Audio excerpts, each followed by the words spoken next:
Hello, hi, good morning. How are you all? Welcome back to Tripsa Motivation. Hello friends, मैं हूं प्रीति दुर्गापाल। उम्मीद करती हूं आप अपने जीवन के स्वर्णिम लम्हों को जी रहे होंगे। यदि नहीं तो आप उनमें शीघ्र प्रवेश करने वाले हैं। ये कहानी किसी साधारण औरत की नहीं है। वो खुद में एक संघर्ष की किताब थी। नाम जरूर उसका आरती था। शादी बड़े अरमानों से हुई थी। सज धज कर आई थी। आंखों में सपने थे, मन में भरोसा। लेकिन जिस घर में वह दुल्हन बनकर आई, वहां उसका स्वागत नहीं हुआ। 1 साल के बाद जब उसकी गोद भरी तो उसकी कोख का भी तिरस्कार किया गया। बेटी हुई है, हाय राम। पहली ही बार में कुल का दिया बुझा दिया इसने। शब्द चुपते थे, लेकिन आंसू पीकर मुस्कुराती थी, क्योंकि वह पहली बार मां बनी थी और बेटी की मासूम मुस्कान में उसे ईश्वर की झलक दिखती थी। लेकिन दिन बीतते गए और ताने तीखे होते गए। कभी सास कहती, इसे सिखाओ जरा कैसे बेटे पैदा किए जाते हैं। कभी पति कहता, तुम्हारे जैसी औरतें घर की इज्जत डुबोती हैं। एक दिन आंचल में दूध था, आंखों में पानी और दिल में एक फैसला। मैं जा रही हूं, अब किसी पर बोझ नहीं बनूंगी, ना मायके में और ना किसी की दया मांगूंगी। इस बच्ची को दुनिया दिखाऊंगी, पर दुनिया के सामने कभी झुकूंगी नहीं। पिताजी आए, उन्होंने बहुत समझाया ससुराल वालों को, लेकिन ससुराल वाले नहीं माने। आरती अपने फैसले पर अडिग थी। उसने किसी से कुछ नहीं कहा। बस एक रात अपनी बच्ची को गोद में उठाकर निकल गई। ना कोई ठिकाना, ना कोई साथ। वो रात तो ठंडी थी, लेकिन उससे भी कहीं ज्यादा ठंडा था उसके ससुराल वालों का व्यवहार, जिन्होंने ना आरती को रोकने की कोशिश की और ना ये सोचा कि वो कहाँ जाएगी इस छोटी बच्ची को लेकर। आरती ने कुछ प्रबंध किए थे, क्योंकि बहुत छोटी बच्ची उसके साथ थी। एक महिला आश्रम में एक कोना उसे मिला। छोटा था पर छत थी। बेटी को लोरी देकर सुलाया और खुद तकिए में चेहरा छिपाकर फूट फूट कर रोई।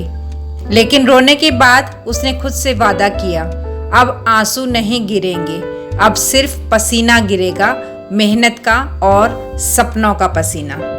उसे सिलाई आती थी तो एक छोटे बुटीक में नौकरी ली। पूरे दिन दूसरों के कपड़े सिलती थी और रात में अपनी बेटी के लिए कहानियां गढ़ती थी। खुद की पढ़ाई भी शुरू की और बेटी का भी एडमिशन स्कूल में करा दिया।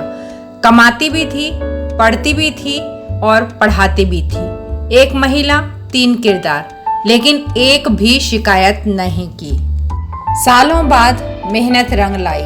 बेटी ने फैशन डिजाइनिंग में टॉप किया और फिर माँ बेटी ने साथ मिलकर एक बुटीक खोला। नाम रखा आर्या, आरती, यामिनी। आत्मसम्मान का सिलसिला। बुटीक क्या था? हर कोना माँ की मेहनत और बेटी की उड़ान की कहानी कहता था। जब कोई पूछता ससुराल वालों पर केस क्यों नहीं करती, तो मुस्कुराकर कहती, मैं कर सकती हूँ, लेकिन अदालत में केस लड़ते लड़ते शायद मेरी आत्मा थक जाएगी। मुझे अपने भविष्य के लिए अपने वर्तमान से लड़ना था, और वो भी इस तरह कि मेरी बेटी का भविष्य सुधर जाए।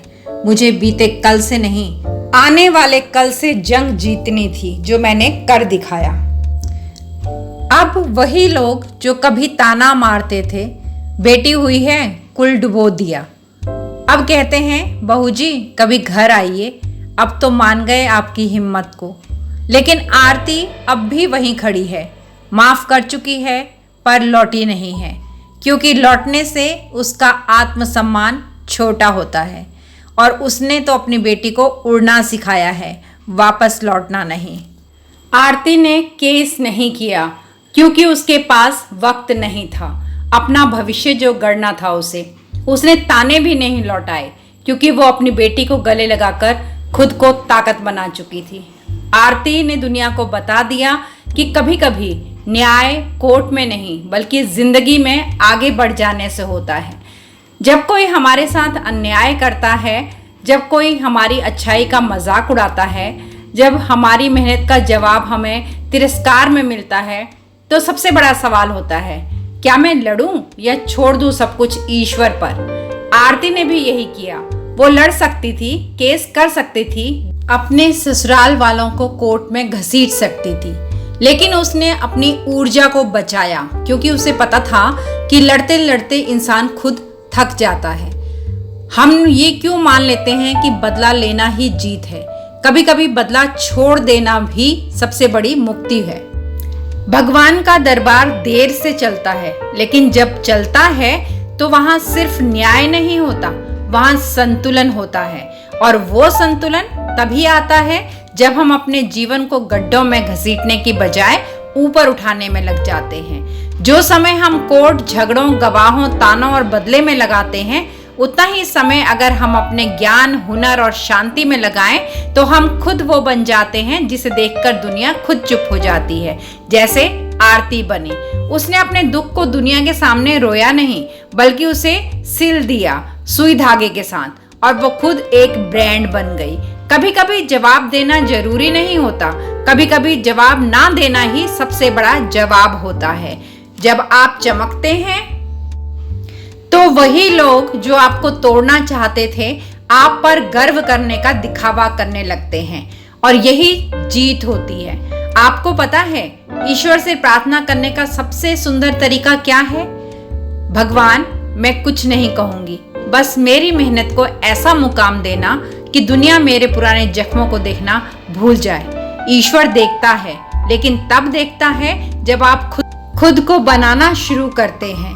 रुकिए नहीं, पलटिए नहीं, गिनिए भी नहीं कि किसने क्या किया, बस चलिए उस मुकाम तक जहां पहुंचकर आप खुद को देख सकें, अब मुझे किसी इंसाफ की जरूरत नहीं, मैं खुद ही अपने इंसाफ की कहानी बन चुकी हूँ। फ्रेंड्स, आपकी कहानी कुछ अलग हो सकती है और आप ही उसके बेहतर निर्णय भी ले सकते हैं कि आपको कोर्ट की जरूरत है या माफ कर आगे बढ़ने की जरूरत है। जीवन आपका है और निर्णय भी आप ही का होना चाहिए।